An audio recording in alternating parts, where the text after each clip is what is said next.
What's up? It is the Songwriting for Guitar After Hours podcast. Thanks for joining. We're recapping episode 96. That means 96. That means 4 more episodes. And we're getting to the 100th episode. And of course, if you're watching this and you haven't subscribed to our YouTube channel, can you just take a moment? Just think about this. You're watching on YouTube. You've probably gone through some of our videos and watched more. If you haven't subscribed, can you just take a moment right now and just hit that button? That's all you got to do. And you'll get notified too when we go live, which we're going live every Wednesday, 7 p.m. Central. Plus, this coming Tuesday at 6:30 Central, we're going to be doing a live stream because this is the release of my book. Now, if this is the After Hours podcast, that must mean I bet there's a podcast, which there is, and it gets released every Wednesday. And you can take this fancy little QR code. Wait a minute. Here we go. Right here, right where I'm at, right there. You can go scan this, take your phone with this little QR code, and then boom, it's going to take you to all the episodes. So over 96, 97 if you include the trailer episodes that you can start binging and listening to. And yes, I got a podcast, plus there's a book that is coming out, and you can scan this QR code to the pre-order page and get your copy. I have been mailing out copies like crazy for folks that have pre-ordered, and here you go. This is what it looks like. Songwriting Guitarist, how 15 minutes a day. Transformation, just 15 minutes a day. It is handy dandy. 40 pages, pocket sized. You can carry it with you. It's amazing. You can pre-order it right now. So that is my spiel. So After Hours podcast, here we are, episode 96. And 96, we're recapping steps for the modern songwriter to start getting placements. Now, when I say that, if you're new to this world of licensing, what is a placement? So this is a sync placement, or synchronization is kind of like the fancy term, which means you're just taking music and you're syncing it to a form of media, picture. So in some cases, it's TV, film, advertisements. And this week, we actually took my talk from Austin. Back in June, I was able to speak at the Austin Music Foundation. And this was my first time in Austin, Texas, too. It was amazing. I didn't really have any idea of what Austin, Texas would be like, because I just thought, like, it's going to be hot. It's going to be Texas. Who knows? But Austin is amazing. The people there are so kind, so nice. The food was amazing. I'm vegan, so I was really concerned, like, is there going to be anything? But I was surprised there were so many vegan restaurants. There was actually a great one called, it was Mission Burger. It was like this amazing vegan burger place that was like a hole in the wall in a gas station. And I went there twice. It was just so good. But I was there for a conference, and then I spoke at the Austin Music Foundation. What was amazing was it was all sold out. So it reached maximum capacity. There was a wait list. And that's what I was talking about, the 5 steps for the modern songwriter to start getting placements. Meaning, if you're someone that has never received a placement, or you're someone that kind of got one, let's say it was by accident, but it hasn't been consistent, you haven't gotten one since, here are things that you could start doing right now to move in the direction of consistency. Because for me, I started on the sync journey long ago. This was 2016, 15, around there. So taking lots of classes, really just refining what are music supervisors, libraries looking for, and how can I start building a catalog and making sure that I do everything right, leading to getting consistent placements. And so I walked through that entire process. And one of the big questions, one section that we don't have in here, is I did a huge Q&A section. I think overall when I was in Austin, it was about 2.5 hours I was there. And so this episode takes my talk of those 5 points. And we got into a Q&A section. And the reason I went through those 5 points is one of the first questions I got is, how do I start pitching the music I have right now, or the songs that I have right now? And that's why I'm always like, well, don't always pitch the songs that you have right away. I get into making sure that you have everybody's permission, that you have all your split sheets, that if you have work for hires, that you make sure that's clear as well, that everybody has registered with their pro. There's so many things to assume before you pitch that you need to get in order. And, one of the points that I talk a lot about is rights, because I hear so many horror stories of people bringing in extra work for hires and not getting them to sign, even though they've paid them. And then suddenly, before you know it, a song gets placed, and then someone who was a work for hire pops up and goes like, hey, I played on that and you owe me. Even though they were paid, you need to get things in writing. So before I suggest anyone pitches, you've got to take care of the legal side. So if you've got work for hires, that everyone signs a work for hire agreement. If you have co-writers, that everyone has signed a split sheet so that it's clear who owns what. Everything needs to be clear in terms of documentation. You just can't take someone's word. A supervisor, a library is not going to go on a handshake deal. It needs to be on paper. And so I thought that was an interesting question. The first one was like, because that's usually how it is. People think, well, I've got these songs. Can I just, throw them at licensing? It's not an effective way to get consistent placements. I think it needs to be a lot more strategic. You have to work at it. You also have to realize what they're looking for, what they need, and then service that need. That's how I view licensing. It's a service-based industry. My friend Clint, who has another amazing YouTube channel, Clint Anthony Jr., which you totally should follow,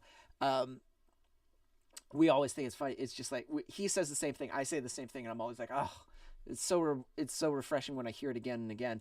It's a service-based industry, and so that means there are certain things that they're looking for. They have certain standards. So the idea of just throwing your music and hoping it sticks doesn't build a consistent catalog. However, understanding, and this is what I talk about in the podcast, understanding which sync bucket are you trying to go for.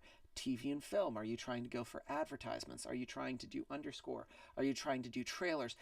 You can't do everything at once in the beginning. And even now, I don't like overloading my plate with a particular area. I like to stay focused. And right now, I always do lots and lots of TV and film, lots and lots of TV and film. I do some underscore too. I don't do a lot of trailer stuff. I don't do a lot of advertisements.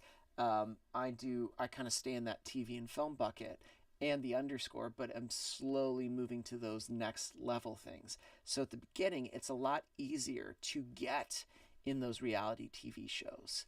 When I took my licensing course, this was maybe back in like 2016, I had lots of people that would be in that course try to aim for like these huge, huge advertisements, and it just doesn't work that way.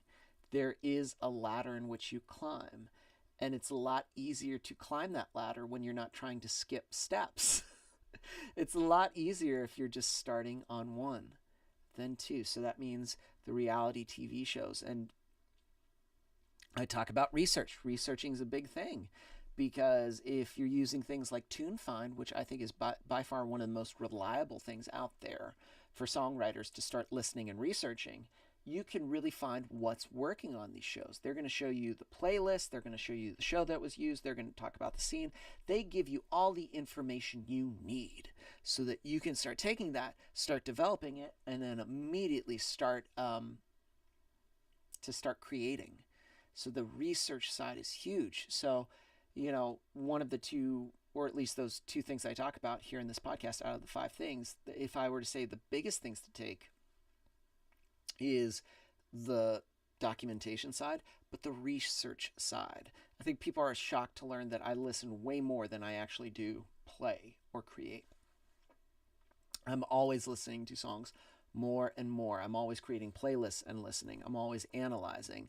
I'm always song diving, because those are the things that are going to be way more beneficial, because if I do that on the front end, when it comes to the creation, it's going to be so much better. It's going to be so much easier. That's what this whole episode dives into. And it's a longer episode because you can't say this in like little bite size, like little clips. I go deep into the reasons of why these things matter and give examples. And what was awesome about speaking in Austin was, again, it showed to me the need, because everybody wants to. I think they understand that film and TV is a great way for an artist to gain exposure, because Austin is a huge music city in terms of performance. There's tons of performing. But the thing I will say is, even if you get a solid gig, you're playing in front of what? Maybe at most a couple hundred people. You get your song in front of a show, you have hundreds of thousands of people pulling out their phone and hitting Shazam to find out what is that song. That immediately, if you have your stuff in order, it's taking them to your Spotify page so they can follow. So the potential reach of a song on TV and film is gigantic.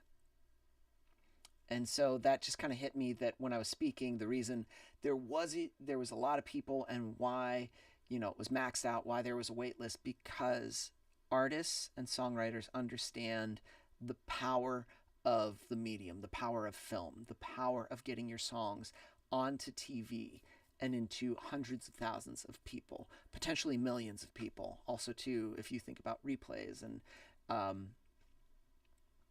reruns, I should say, not replays, but reruns of shows and shows in other countries, the potential of where your song can reach suddenly is like huge, as opposed to playing a show. Playing a show can be very isolated. If anything, having your song on TV can actually help you get better gigs and more people to your gigs, because they start looking for you, start finding you, especially if you're in the same area.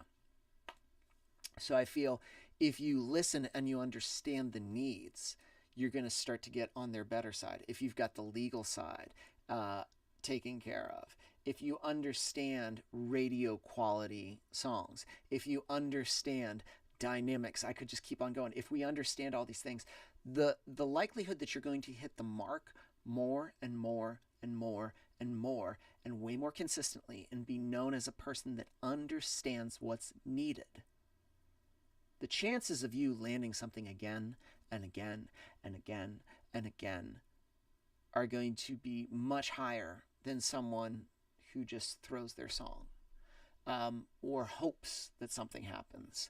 I don't like hope promotion. I don't like hope emailing and hoping that something sticks and hoping something works out and hoping and hoping. I just like hope. That sort of hope does not work. But listening, researching, understanding, practicing, implementation, repetition. If you're someone that's new to this and the idea of like references, listening is new, don't send the first couple of things that you've written. If anything, give it time. Write a couple, 5, 6, 7. Through that repetition, it's going to become stronger and stronger and stronger, and the quality of the songs is going to get better and better. This is why, again, this talk in Austin, I was like, there's a need for this, because just some of the questions too afterwards, I was like, maybe we'll put the questions up in another thing, or that might be another future video we have, because there was tons. It was we got a whole bunch of this. Just hit me the need for bringing awareness of why TV and film is a huge and powerful medium to get your songs in front, but you got to understand the rules. And so this episode, I was happy to dive into those 5 things so that a songwriter can understand this and start implementing it, and more importantly, start practicing it. To me, that's huge. So that's what this episode was about in Austin, Texas. I was trying to think any cool stories. Austin to me was I was surprised, because you think in the heart of Texas, I was waiting for nothing but like heavy barbecue, but it was a lot of amazing vegan restaurants. There was an awesome vegan ice cream place that we went to because I was with my friends Michael and Jody for the conference that we were at, and I was just surprised at just like how